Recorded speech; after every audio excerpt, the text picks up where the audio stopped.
और आने वाले वक्त में बीजेपी को बहुत बड़ा डर हुआ और इतना डर रही पवार साहब को कि वो पहले दिन से पवार साहब ही टारगेट है।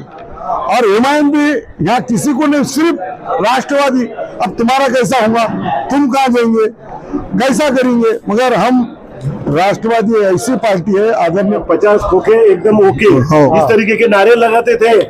जुम्मे 8 दिन भी नहीं हुए उनको, आज वो उनके साथ मंत्रिमंडल में मंत्री पद लेके बैठे हुए।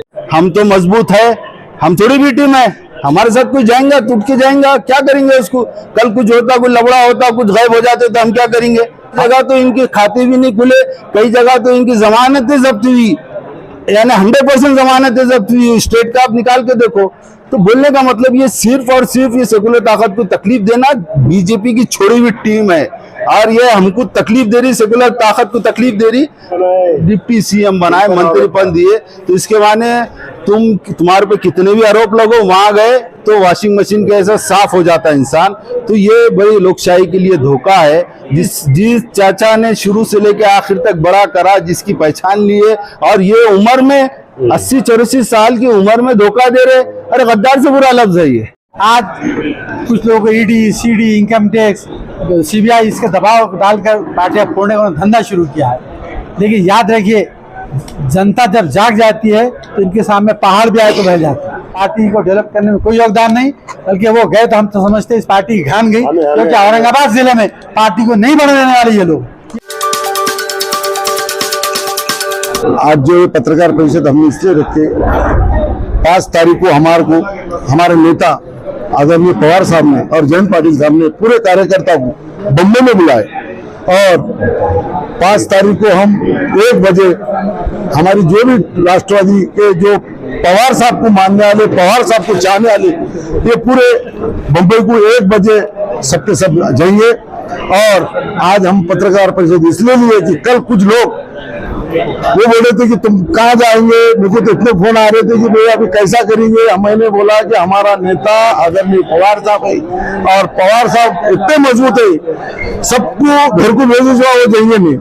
और आने वाले वक्त में बीजेपी को बहुत बड़ा डर हुआ और इतना डर रही पवार साहब को कि वो पहले दिन से पवार साहब ही टारगेट है।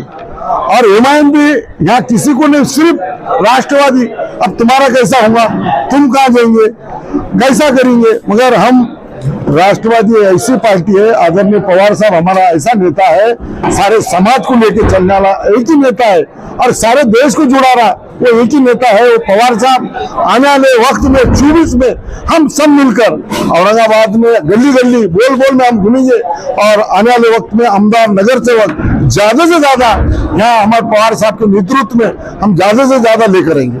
50 खोखे एकदम ये घोषणाबाजी आपने की थी, अब ये भाजपा के लिए क्या घोषणाबाजी करेंगे? 50 खोखे वो अलग थे, मगर ये आज जो हमारे 9 गए वो उनके साथी बैठ रहे, जो बाकी वाले हमारे जाएंगे नहीं जाएंगे वो पता नहीं, वो वापिस भी आ सकते। सिर्फ आज गए वाले हमारे सिर्फ 9 लोग हैं और बाकी के लोग अभी हमारे पवार साहब के संपर्क में है, जयंत पाटिल साहब के संपर्क में, कि बाकी के नहीं ले जाएंगे। नारे के बजाय आप एक बात समझ लीजिए ना कि जो लोग, जिसमें धनंजय मुंडे भी शामिल थे, अजीत दादा थे, ये जो वो विधान भवन के चौक इस पर स्टेप पर जो इस तरीके से 50 खोखे एकदम ओके इस तरीके के नारे लगाते थे, जुम्मे 8 दिन भी नहीं हुए उनको, आज वो उनके साथ मंत्रिमंडल में मंत्री पद लेके बैठे हुए। इससे और ज्यादा शर्मनाक बात किस चीज की हो सकती है? देखिए, कल जो घटना घड़ी है, ये हिंदुस्तान की जमहूरियत को के मुंह पर कालिक पोंछने के मुमासिल है। इन्होंने ये बात साबित कर दी, इस देश की सत्ताधारी पार्टियों ने साबित कर दी कि वो जमहूरियत को मानते नहीं और जमहूरियत को बर्बाद करने का काम कर रहे हैं। आज कुछ लोगों को ED, CD, income tax, CBI इसके दबाव डालकर पार्टियां फोड़ने का धंधा शुरू किया है। लेकिन याद रखिए, जनता जब जाग जाती है तो इनके सामने पहाड़ भी आए तो बह जाता है। अब आने वाले लोकसभा इलेक्शन, कल कर्नाटक के रिजल्ट आपने देखें, और अब लोकसभा का इलेक्शन आ रहा है, ज्यादा दिन नहीं, 6 महीने। आमदारों के जाने से पार्टी आवाम नहीं जाती, बल्कि पब्लिक के दिल में भी चिढ़ पैदा हो रही है कि जिनको हमने वोट शरद पवार को देख के दिया था, जिनको हमने घड़ी के नाम पे वोट दिया था, जिनको हमने राष्ट्रवादी के नाम पे वोट दिया था, वो आज पैसे के लिए, सत्ता के लिए और जेल से डर कर जो उधर जा रहे हैं, तो पब्लिक उनको माफ नहीं करेगी। और आने वाले दिनों में राष्ट्रवादी कांग्रेस पहले से ज्यादा ताकतवर बन के उभरेगी। इस बात की मैं नहीं बल्कि हमारे सर्वोच्च नेता आदरणीय शरद पवार साहब ने कल घोषणा कर दी, और उन्होंने कल बॉम्बे में इंसिडेंट हुआ और आज से वो घर के बाहर निकल के आज वो सतारा में है और वो पूरे महाराष्ट्र में गली गली घूमने वाले। और अवाम कुछ आमदारों का समावेश है।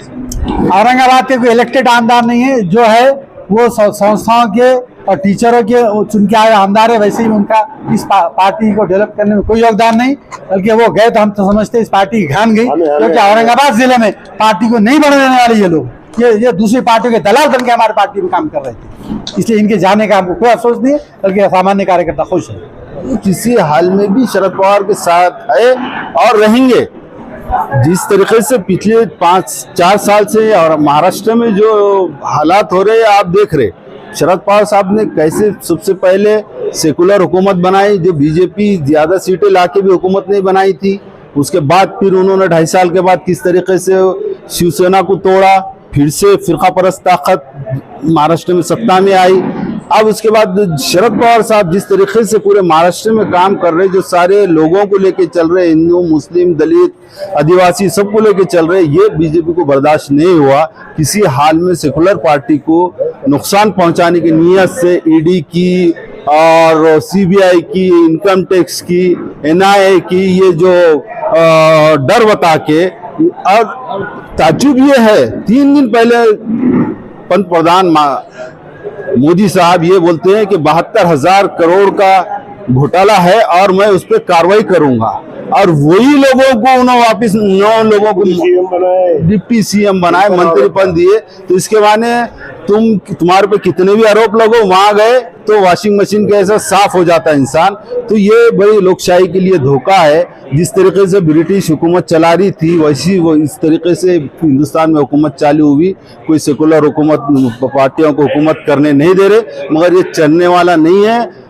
हिंदुस्तान की जनता बोलो, महाराष्ट्र की जनता इनको बता देंगी कि फिरका परस्तों को कि यहाँ पे सिर्फ और सिर्फ सेकुलर ताकत ही चलेंगी। और हमारा नेता जो है शरद पवार साहब, जो हिंदुस्तान का एक ऐसा नेता है जो हर स्टेट का, हर हिंदुस्तान का कोने कोने का लोग उनको मानता है, और वही एक सेकुलर ताकत को जोड़ने का काम कर रहे। और खास तौर पे जिस तरीके से महाराष्ट्र के मुसलमान शरद पवार साहब से भरोसा करते, अब और ज्यादा भरोसा करेंगे, क्योंकि फिरका परस्त के खिलाफ जो लड़ने वाले हैं, सबसे ज्यादा तकलीफ जो है फिरका परस्तों से मुसलमानों को है, जो सारे हिंदुस्तान में भी देख रहे, महाराष्ट्र में भी देख रहे।